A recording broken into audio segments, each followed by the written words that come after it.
हे बहन सूर्पणखा, कहिए भैया। पहले ये बतलाओ कि तुम्हारे ये नाक और ये कान किसने काटे हैं? ये काटे हैं जिसने नाक कान, नहीं जिंदा रहे जमाने में, तो टूटे मेरी 20 भुजा लानत है शस्त्र उठाने में।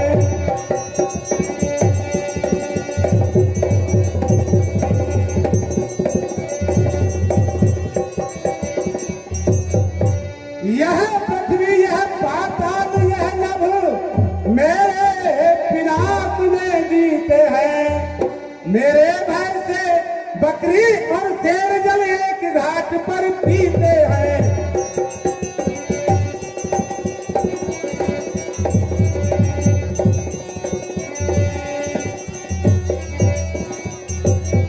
बताओ फिर यह तुम्हारी दुर्दशा किसने की है?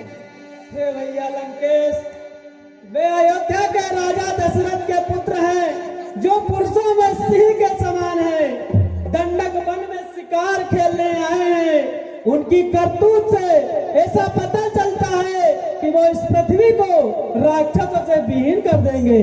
उनकी भुजाओं के अपार बल को पाकर ऋषि मुनि वन में निडर होकर घूमने लगे हैं। वे देखने में बहुत छोटे छोटे हैं, परंतु काल के समान हैं। वे बड़े धीरवीर, श्रेष्ठ धनुर्धारी और सर्व गुणों से संपन्न हैं। वे दुष्टों को मारने में लगे रहते हैं, देवताओं तथा ऋषियों को सुख पहुंचाते हैं। वे बहुत ही सुंदर हैं और उनका नाम राम है। और हे भैया, उनके साथ में एक सुंदर स्त्री है। विधाता ने उस स्त्री को ऐसे रूप की राशि बनाया है जिस पर 100 करोड़ रति भी न्यौछावर है। उसी के छोटे भाई लक्ष्मण ने मेरे नाक और कान काट दिए हैं। मैं तुम्हारी बहन हूँ, तुम्हारी ऐसा सुन वे दोनों मुझ पर हंसने लगे। तो मैं गई, अचानक पहुंच वहां, उस नारी से मिलना चाहा, लेकिन उस छोटे तपसी ने मुझसे कुछ छल करना चाहा। जब मैंने तुम्हारा नाम लिया तो उसने मुझको दी गाली, फिर मेरे कान कतर डाले, मेरी यह नाक काट डाली। हे भैया, मेरी नाक गई सो गई, अब अपनी नाक बचा लो तुम। जब जग में ऊंची नाक नहीं तो नकटा नाम रखा लो तुम। हे बहन, निराश न हो मन में, मैं उनकी नाक न रखूंगा। भेजा निकाल कर नथुनों से मिर्चों का नाश उन्हें दूंगा।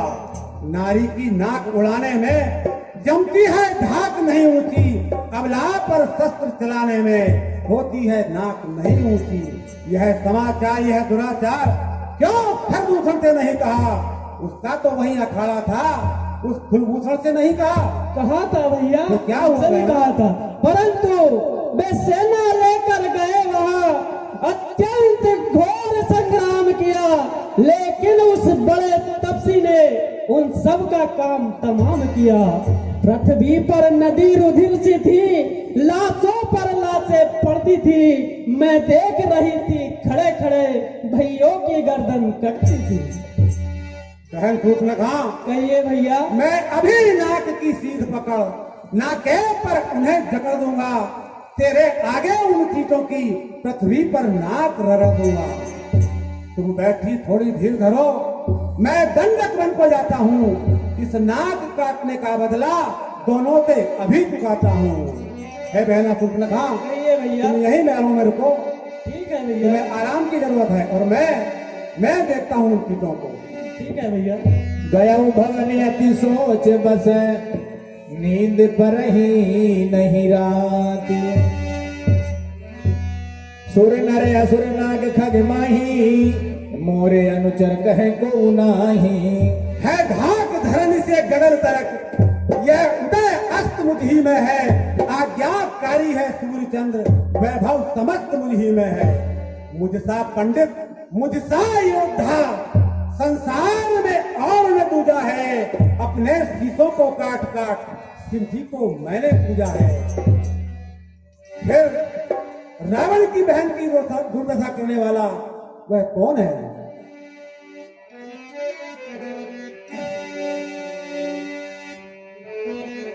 सुरंजन भंजन मई भारा, जो भगवंत लीन अवतारा।